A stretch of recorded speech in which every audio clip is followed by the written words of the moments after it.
এখানে আমাকে তিথি রিপ্লাই দেয় যে তোমার পদে একটু বেশি রাগ। ভাই আজকে সত্যি খুব খারাপ লাগছে, ছোট্ট ছেলে তার ভালো লাগার পদ হারালো। তুষার, উফ, তোমার সেই ফর্সা ফর্সা পদটা দিল তো তুষারের ফর্সা পদটা ধোকা।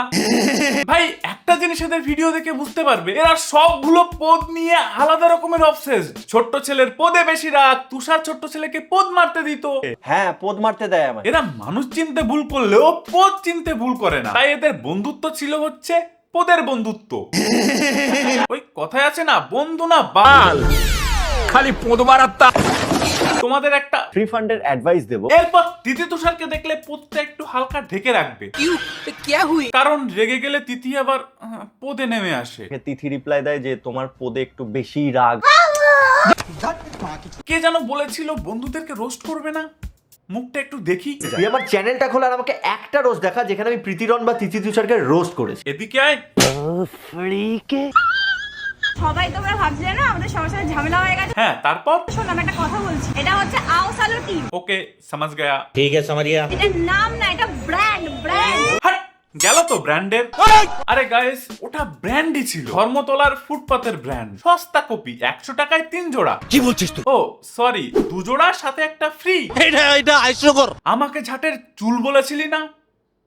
আজকে আমরা দেখবো কে ঠিক কে ভুল, কে রোস্টার আর কে ঝাটের চুল। এবার কে ঝাটের চুল বুঝতে পারছিস? বেশি বড় হয়ে গেছিলি তাই কেটে ফেলে দিয়েছে। এটা হাস্যকর। ওদের পক্ষ হয়ে রোস্ট করতে এসে আমাকে কার্টুন বানিয়েছিলি, এবার নিজেই জোকার সেজে বসে আছিস।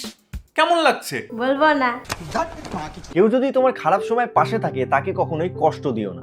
শোনা গো, আমার খুব কষ্ট হচ্ছে বলো।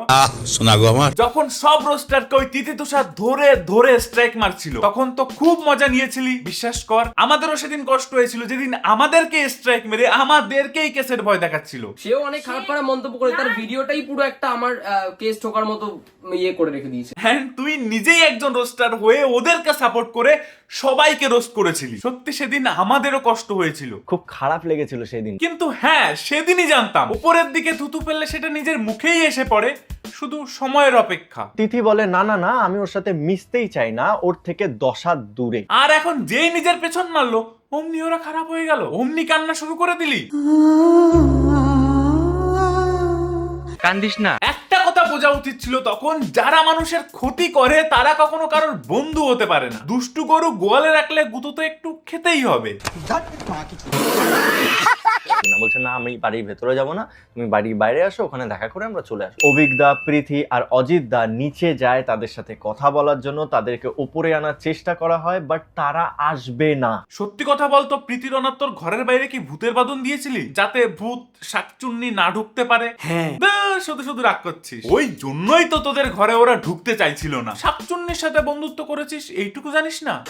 এ আবার যেই সেই শাকচুন্নি না, এই শাকচুন্নি হিপোক্রিট, স্বার্থপর, ফুটেস্কোর এন্ড একটু অভিমানী। টুপু, তুমি ভালো করেই জানো তিথি একটু অভিমানী, ওই একটু ওই রকমই কথা বলে। কিন্তু আজকে যে তোমারও খারাপ লাগবে এটা আশা করিনি, নতুন সুপুকে দেখলাম। বিসি, অভিমানী তো নিজের কাছে রাখ না বেঁধে, না হলে বাইরে বেরোলে তো অভিমান করে যে কাউকে কামড়ে দিতে পারে। তুই ওর ভর, তুই ওর অভিমান সব সহ্য করবি, কিন্তু আরেকজনকে কামড়ালে তো। এদিকে আয়। থাপ্পড় তো মারবেই, যেমন এখন ছোট্ট ছেলে মারছে। লোকের সহ্যের সীমা তো একটা থাকে। কন্ট্রোল। ও অভিমানী, ও বাচ্চা। আরে ভাই কি হয়েছে? তোমরা কি ওকে পুরো সম্পূর্ণভাবে চেনো? ও নিজে বাচ্চা, তুমি কি জানো না ও কতটা মানে ম্যাচুরিটি একদম আসেনি, বয়সেই বড়। বেচারি ইম্যাচিওর বেবি, অপরিপক্কিত ভ্রূণ হতে জন্মানো। তুই তার উপর রাগ করতে পারলে ছোট্ট ছেলে? বান্দর। টুপু, তুমি ভালো করেই জানো তিথি একটু অভিমানী। ভাই, ওকে অভিমানী তো একদমই বলে না, ওকে সিম্পল ভাষায় বলে অহংকার। আর কথায় আছে না, অহংকার পতনের।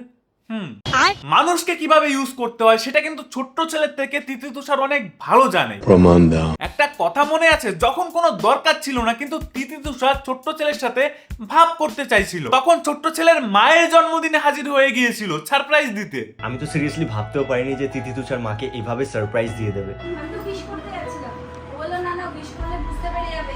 আর এখন তো নিজের জন্মদিনেই আসেনি এতবার বলার সত্ত্বেও। রন প্রীতির সামনে আমি নির্লজ্জের মতন তাদেরকে রিকোয়েস্ট করি যে ভাই আয়, ভাই আয়, ভাই আয়, বাট তারা আসতে পারবে না কারণ এখন দরকার শেষ। দেখলো কোনোদিন কারোর বন্ধু হয় না, এরা জাস্ট লোককে ইউজ করতে জানে। আমি একটা কথা বলেছিলাম সেই সময়, যাদের বন্ধু বানিয়েছিস তারা যদি ভুল করে আর তাদের যদি শুধরাতেই না পারিস তাহলে কি ঝাঁটার বন্ধু রে তোরা। ফ্রেন্ডস উইথ বেনিফিট, গরিবের কথা বাসি হলেই ফলে। এরা কোনোদিন বন্ধুই ছিল না, অথবা এরা বন্ধুত্বর মানেই জানে না। কথা সত্য। তখনই বলেছিলাম ভুল মানুষকে সাপোর্ট করিস না। এখন তার পরিণাম তো একটু ভুগতেই হবে।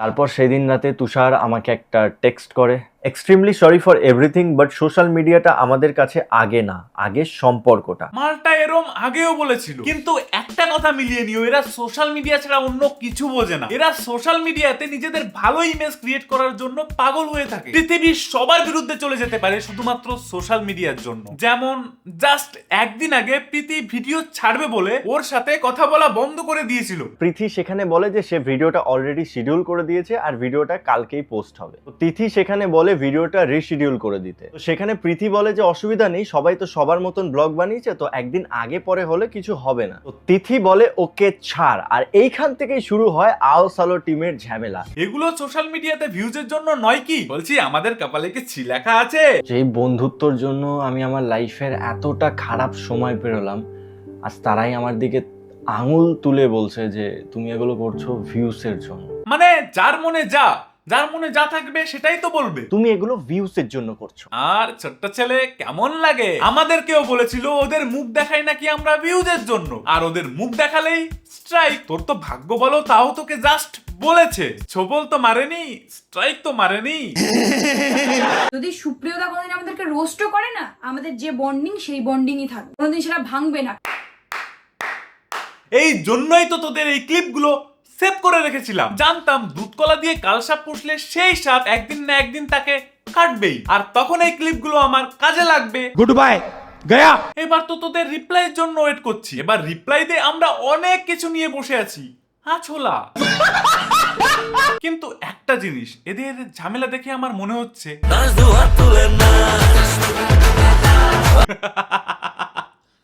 আরে না না, আমি কোনোদিন মানুষের রিয়েল দুঃখ নিয়ে মজা করি না।